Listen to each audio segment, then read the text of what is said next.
তো মুভিটির শুরুতে আমাদের একটি ট্রেন দেখানো হয়। আর এই ট্রেনের মধ্যেই বাচ্চাগুলো ছিল যাদের ওপর ভাইরাসের কোনো প্রভাব পড়তো না। উইকেট অর্গানাইজেশন এই বাচ্চাগুলোদের রাইটার নামে একটি গ্রুপের কাছ থেকে তুলে নিয়ে এসেছিল, যেটা আমরা মেজানার পার্টতে দেখেছিলাম। সেখানে থমাসের কিছু সাথীরাও ছিল। তো এরপর আমরা সেখানে একটি গাড়ি দেখতে পাই যার মধ্যে থমাস ছিল। আর অন্যদিকে আরেকটি গাড়িতে আমরা ব্লেন্ডা এবং জর্জকে দেখতে পাই। তো এদিকে আমরা দেখি যে থমাস আর ওই রাইটার গ্রুপের লিডার, যার নাম ছিল উইন্স, তারা ওই ট্রেনে উঠে পড়ে। আর ট্রেনের একটি কম্পার্টমেন্ট ট্রেন থেকে আলাদা করে দেয়, যার মধ্যে ওই বাচ্চাগুলো ছিল। তো এতে তাদের উপর কিছু গার্ডরা আক্রমণ করে। আর অন্যদিকে আমরা দেখি যে থমাসের কিছু সাথী উইকেট কোম্পানির একটি হেলিকপ্টার তাদের দখলে নিয়ে নেয়। আর এই হেলিকপ্টারটির সাহায্যে তারা ট্রেনের এই কন্টেনারটিকে উড়িয়ে এখান থেকে নিয়ে যায়। আর তারা ওই কন্টেনারে থাকা সকল বাচ্চাদের বাঁচিয়ে নেয়। কিন্তু থমাস যখন ওই কন্টেনারের ভেতরে যায়, তখন সে সেখানে মিনুকে খুঁজে পায় না, যাকে তারা বাঁচাতে চেয়েছিল। আসলে মিনু অনেকটি কম্পার্টমেন্টে ছিল, আর এখনো সে উইকেট কোম্পানির কাছে বন্দী রয়েছে। তো এরপর থমাস জানতে পারে যে উইকেট কোম্পানি তাদের একটি শহরের দিকে নিয়ে যাচ্ছে, যার নাম ছিল দ্য লাস্ট সিটি। আর উইকেটের সকল কাজ এখান থেকেই অপারেট করা হয়। তো থমাস মিনুকে বাঁচানোর জন্য সেখানে যেতে চায়, কিন্তু থমাসের টিম মেম্বাররা রাজি হয় না, কারণ এতে তাদের অনেকের জীবন ঝুঁকিতে পড়বে। আর এজন্য থমাস রাতে একাই যাওয়ার সিদ্ধান্ত নেয়। কিন্তু তখন সেখানে নিউট আর তার সাথে থাকা একটি ছেলে একটি গাড়ি নিয়ে দাঁড়িয়েছিল, আর বলে যে আমরা তোমার সাথে আছি। তো এরপর তারা তিনজনই লাস্ট সিটির দিকে যেতে থাকে। তো তারা যখন অন্ধকার টানেলের মধ্যে দিয়ে যাচ্ছিল, তখন তাদের উপর কিছু ইনফেক্টেড লোক আক্রমণ করে। তো তারা যখন ওই ইনফেক্টেড লোকদের সাথে লড়াই করছিল, তখন সেখানে ব্লেন্ড আর জজ চলে আসে, আর তাদেরকে ওই জম্বিদের হাত থেকে বাঁচিয়ে নেয়। তো এরপর তারা সবাই ওই লাস্ট সিটি শহরের কাছে এসে পৌঁছায়। আর তারা দেখে যে পুরো শহরটি উঁচু উঁচু দেয়াল দিয়ে আটকানো, মানে এর ভেতরে যাওয়া প্রায় অসম্ভব। তো অন্যদিকে আমাদের মিনুকে দেখানো হয়, যাকে এই শহরের একটি ল্যাবে আটকে রাখা হয়েছে। আর তার ব্রেন থেকে এনজাইম বের করার জন্য তার উপর অনেক অত্যাচার করা হচ্ছে। তো এখানে আমরা এই সায়েন্টিস্টটিকেও দেখতে পাই, যার সাথে টেরেসাও ছিল। তো আমরা দেখি এই সায়েন্টিস্টটি একটি মিটিংয়ে কিছু লোকদের মিনোর ছবি দেখাচ্ছে, আর তাদের বলে যে এই ছেলেটি 3 বছর ধরে মেজের ভিতর টিকে ছিল। আর এর মধ্যে যে অ্যান্টিবডি তৈরি হয়েছে তা সবার থেকে আলাদা এবং সবার থেকে স্ট্রং, যা থেকে আমরা নতুন সিরাম বানানোর চেষ্টা করছি। আর বলে যে যদি আপনারা আমাদের পাশে থাকেন, তাহলে আমরা খুব শীঘ্রই সফলতা পাবো। তো এখানে আমরা বুঝতে পারি যে ওই সায়েন্টিস্টরা এই বাচ্চাদের মেয়েদের ভিতর এই জন্য পাঠিয়েছিল, যাতে সেখানে থাকা কঠিন পরিস্থিতিতে তাদের বডিতে যে ইমিউনিটি শক্তি রয়েছে, মানে ভাইরাসের সাথে লড়াই করার জন্য যে এনজাইম রয়েছে, তারও শক্তিশালী হয়ে যায়। তো মিনো মেজের ভিতর 3 বছর টিকে ছিল, এবং সে অনেক কঠিন পরিস্থিতি মোকাবেলা করেছে। আর এই জন্য তার বডিতে যে অ্যান্টিবডি তৈরি হয়েছে, তারও শক্তিশালী হয়ে গিয়েছে। আর অন্যদিকে আমরা দেখি যে থমাস তার সাথীদের নিয়ে লাস্ট সিটি শহরের গেটে চলে আসে। আর তারা দেখে যে এখানে আরো অনেক লোক রয়েছে যারা ইনফেক্টেড না, এবং আন্দোলন করছে যাতে তাদের ভিতরে ঢুকতে দেওয়া হয়। কিন্তু এখানে কারোরই প্রবেশ করার অনুমতি ছিল না। তো আমরা দেখি যে ওই মেজে যারা ছিল, তাদের প্রত্যেকের গলায় একটি চিপ লাগানো থাকে, যার মাধ্যমে থমাসরা যে এখানে এসেছে তা জেনসন জানতে পেরে যায়। তো সে আক্রমণ করায়। কিন্তু তখন সেখানে একটি গাড়ি আসে, আর থমাসদের এই গাড়িতে করে এখান থেকে অনেকটি জায়গায় নিয়ে যাওয়া হয়। কিন্তু থমাসরা বুঝতে পারছিল না যে এরা কারা আর কেনই বা তাদেরকে বাঁচিয়েছে। আর তখন তাদের মধ্যে থেকে একটি ছেলে তার মুখোশটি খুলে ফেলে। আর আমরা দেখি যে এই ছেলেটি হচ্ছে গ্যালি। আর গ্যালি হচ্ছে ওই ছেলেটি যে মেজরানার পার্ট 1-এ থমাসের উপর গুলি চালিয়েছিল। কিন্তু ওই গুলিটি সেখানে থাকা একটি বাচ্চার বুকে গিয়ে লেগেছিল, আর যার ফলে এই বাচ্চাটি মারা গিয়েছিল। তো তখন থমাস গ্যালিকে দেখে তার উপর আক্রমণ করে। আর তখন নিউট থমাসকে থামায়, আর বলে যে ও তখন স্বাভাবিক অবস্থায় ছিল না, তাকে ডাঙ্ক মারা হয়েছিল। আসলে থমাসটা মনে করেছিল যে গ্যালি হয়তো মারা গিয়েছে, কিন্তু সে এখনো বেঁচে ছিল। তো তখন গ্যালি তাদের জিজ্ঞেস করে যে তোমরা এখানে কেন এসেছো। তো তখন থমাস তাকে বলে যে ওই সায়েন্টিস্টটা মিনোকে ভেতরে আটকে রেখেছে, তাই তারা মিনোকে বাঁচাতে এখানে এসেছে।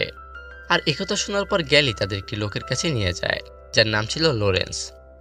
আর এই দেয়ালের বাইরে যত লোক ছিল যারা ইনফেক্টেড ছিল না, লরেন্স তাদের সবার লিডার ছিল। তো তখন লরেন্স থমাসকে বলে যে তুমি আর নিউট ভেতরে যেতে পারবে, কিন্তু তোমার বাকি দুজন সাথী এখানেই থাকবে। আসলে লরেন্স তাদের ভেতরে যাওয়ার পারমিশন এই জন্য দিয়েছিল, কারণ তারা যদি ভেতরে গিয়ে ওই কিউটি আনতে পারে, তাহলে এতে তারও উপকার হবে। তো এরপর আমরা দেখি যে নিউট, গ্যালি আর থমাস ওই শহরের ভেতরে প্রবেশ করে। আর এই শহরটি অনেক উন্নত ছিল, মানে অনেক হাই টেকনোলজি দিয়ে বানানো ছিল। তো এরপর তারা একটি দূরবীনের সাহায্যে উইকেট কোম্পানির হেড অফিসটিকে দেখতে থাকে, যেখানে সকল বাচ্চাদের উপর এক্সপেরিমেন্ট করা হয়। তো এরপর থমাস টেরেসাকেও সেখানে দেখতে পায়, যে কিনা উইকেট কোম্পানির সাথে কাজ করে।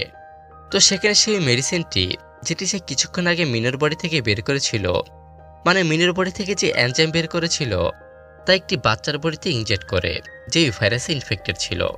আর সেই এনজাইমটি বাচ্চার বডিতে প্রবেশ করার সাথে সাথে সেটি কাজ করা শুরু করে দেয় এবং ওই ভাইরাসের প্রভাব কমতে শুরু করে।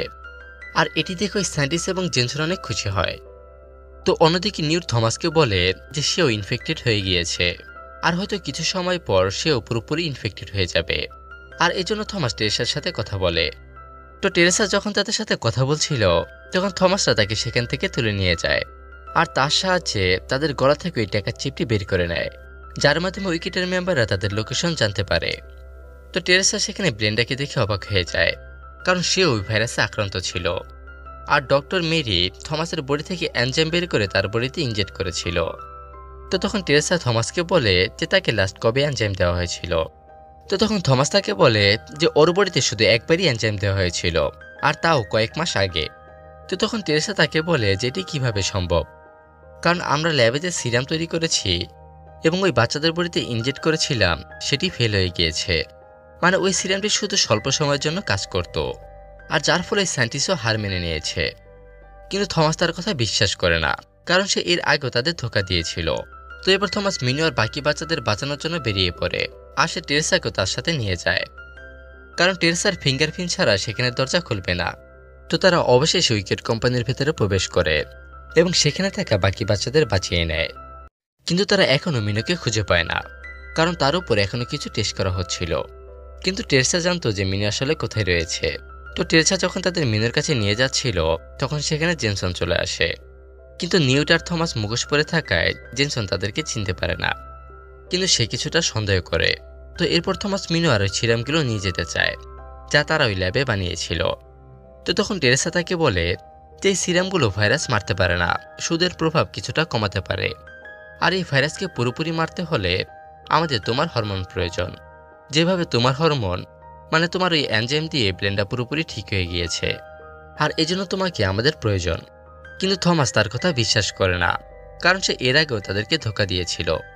তো তারা ওই সিরাম আর মিনুর কাছে পৌঁছানোর আগেই সেখানে জেনসন কিছু সৈন্য নিয়ে চলে আসে, কারণ সে বুঝতে পেরেছিল যে এই মুখোশের পিছনে থমাস আর গ্যালি ছিল। কিন্তু তখন টেরেসা তাদের সেখান থেকে পালাতে সাহায্য করে, আর তাদেরকে ধাক্কা দিয়ে সেখান থেকে বাইরে বের করে দেয়, আর ওখানে যে দরজাটি ছিল সেটি পুরোপুরি লক করে দেয়, আর যার ফলে তারা জেনসনের হাত থেকে বেঁচে যায়।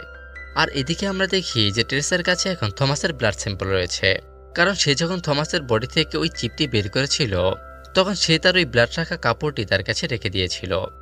তো সে যখন তার ব্লাডটি টেস্ট করছিল তখন সে অবাক হয়ে যায়, কারণ থমাসের বডিতে যে হরমোন রয়েছে তা ভাইরাসের প্রভাব শুধু কমাই না, বরং এটিকে পুরোপুরি মেরে ফেলে। আর এটি সেই সায়েন্টিস্টকেও দেখায়, আর এটি তারা এর আগে কখনো দেখেনি। তো অন্যদিকে আমরা দেখি যে ব্লেন্ডা বাকি বাচ্চাদের নিয়ে সেখানে পৌঁছায় যেখানে লরেন্সের থাকার কথা ছিল, কিন্তু ব্লেন্ডা তাদের কাউকেই দেখতে পায় না, কারণ লরেন্স সবাইকে নিয়ে লাসিটি শহরের গেটের কাছে পৌঁছায়, আরেকটি গাড়িতে করে অনেক দ্রুত ওই গেটের দিকে যেতে থাকে। আর কিছুক্ষণের মধ্যেই ওই গাড়িটি ওই গেটের সাথে ধাক্কা মারে, আর যার ফলে একটি বিশাল বিস্ফোরণ হয়। আর এখন যে গেটটি বছরের পর বছর ধরে বন্ধ ছিল সেটি খুলে যায়। তো এরপর বাইরে যত লোক ছিল তারা সবাই ভেতরে প্রবেশ করে। আর অন্যদিকে আমরা দেখি যে থমাসরা মিনোকে খুঁজে পায়, কিন্তু এদিকে নিউটের অবস্থা অনেক খারাপ হতে থাকে। তো তখন থমাস মিনোকে বলে যে আমাদের যে করেই হোক এই সিরামটি নিয়ে আসতে হবে, যাতে তারা নিউটকে বাঁচাতে পারে। তো এরপর মিনো সিরাম আনতে বেরিয়ে পড়ে, কিন্তু তখন টেরেসা স্পিকারের সাহায্যে বলে যে থমাস আমাদের তোমাকে প্রয়োজন, আর বলে যে ব্লেন্ডা এখনো বেঁচে আছে, কারণ তোমার ব্লাড দিয়ে তাকে চিকিৎসা করা হয়েছিল, আর তোমার রক্তের মধ্যেই ভাইরাসের সিরাম রয়েছে। যেমনভাবে তুমি ব্লেন্ডাকে বাঁচিয়েছ ঠিক তেমনিভাবে তুমি আর অনেক মানুষের জীবন বাঁচাতে পারবে। আর সেজন্য সে থমাসকে তার ল্যাবে আসতে বলে। কিন্তু এর মধ্যে নিউট থমাসের উপর আক্রমণ করে, কারণ সে এখন ওই ভাইরাসে পুরোপুরি ইনফেক্টেড হয়ে গিয়েছে। তো সেখানে নিউট যখন একটি চাকু দিয়ে থমাসকে মারতেই যাবে তখন সে থমাসকে না মেরে নিজেকেই মেরে ফেলে, কারণ হয়তো এখনো তার মধ্যে কিছুটা হিউম্যান সেন্স বেঁচে ছিল। আর এরপর নিউট সেখানেই মারা যায়। তো এতে থমাস অনেক কষ্ট পায়, আর সে একটি গান নিয়ে ওই সায়েন্টিস্টের কাছে যায়, আর তাকে বলে যে আমি কি নিউটকে বাঁচাতে পারতাম। তো তখন ওই সায়েন্টিস্ট বলে যে তুমি আমাদের সকলের জীবন বাঁচাতে পারতে। তো তখন থমাস ওই গানটিকে ফেলে দেয়, আর ওই সায়েন্টিস্টটিকে বলে যে তাহলে তোমাকে সব বাচ্চাদের ছেড়ে দিতে হবে। তো তখন ওই সায়েন্টিস্ট তাকে প্রমিস করে যে সে সব বাচ্চাদের ছেড়ে দিবে, আর ঠিক সেই সময়েই তাকে পেছন থেকে জেনসন গুলি করে। আসলে জেনসন ওই ভাইরাসে আক্রান্ত ছিল, আর এখন সে থমাসের ব্লাডের সাহায্যে চিকিৎসা করতে চায়। তো সে থমাসকে অজ্ঞান করে। আর থমাসের যখন জ্ঞান ফিরে আসে তখন সে দেখে সে একটি ল্যাবে রয়েছে এবং তার হাত পা বাঁধা ছিল, আর সেখানে টেরেসাও ছিল। আর সে থমাসের বডি থেকে ব্লাড বের করে সিরাম বানিয়ে দেয়। আর এখানে জেনসন বলে যে তার উদ্দেশ্য পুরো দুনিয়াকে বাঁচানো নয়, বরং সে নিজেকে আর তার কিছু সাথীদের বাঁচাতে চেয়েছিল, কারণ থমাসের ব্লাড পুরো দুনিয়ার জন্য যথেষ্ট ছিল না। তো সে যখন ওই সিরামটি তার বডিতে ইনজেক্ট করতেই যাবে তখন টেরেসা পেছন থেকে জেনসনের মাথায় জোরে আঘাত করে আর তাকে অজ্ঞান করে ফেলে। আসলে টেরেসা প্রথমে তার এই উদ্দেশ্য সম্পর্কে জানত না। তো এখন যেহেতু সে তার উদ্দেশ্য সম্পর্কে জানতে পেরে গিয়েছে, তাই সে এখন তার সাথে আর কাজ করতে চায় না, আর এজন্য সে তার মাথায় আঘাত করে তাকে অজ্ঞান করে ফেলে। তো এরপর সে যখন থমাসকে ছাড়াচ্ছিল তখন জেনসন উঠে তার উপর আক্রমণ করে। তো তখন থমাস নিজেকে ছাড়িয়ে টেরেসাকে বাঁচানোর জন্য ফাইট করতে থাকে। তো এরপর তারা যখন ওখান থেকে পালাতে থাকে তখন জেনসন তাদের উপর গুলি করে, আর একটি গুলি থমাসের বডিতে গিয়ে লাগে, আর এতে সে অনেক আহত হয়ে যায় আর একটি রুমে লুকিয়ে পড়ে। কিন্তু জেনসন তাদের পিছু করে সেখানে চলে আসে, আর সে সেখানে টেরেসাকে পেয়ে যায়। আর সে তখন থমাসকে বাইরে বের হতে বলে, না হলে সে টেরেসাকে মেরে ফেলবে। তো তখন থমাস বাইরে বেরিয়ে জেনসনের দিকে কিছু একটা ছুঁড়ে মারে, কিন্তু সেটি একটি গ্লাসে গিয়ে লাগে, আর জেনসন ভাবে যে সে হয়তো বেঁচে গিয়েছে। তো তখন থমাস বলে না, আসলে এই জিনিসটি একটি গ্লাসে লাগার ফলে গ্লাসটি ভাঙতে শুরু করে, আর এই গ্লাসের অপর পাশে ইনফেক্টেড লোকগুলো ছিল যারা জম্বিতে পরিণত হয়েছে, আর তারা জেনসনের উপর আক্রমণ করে, আর যার ফলে জেনসন সেখানেই মারা যায়।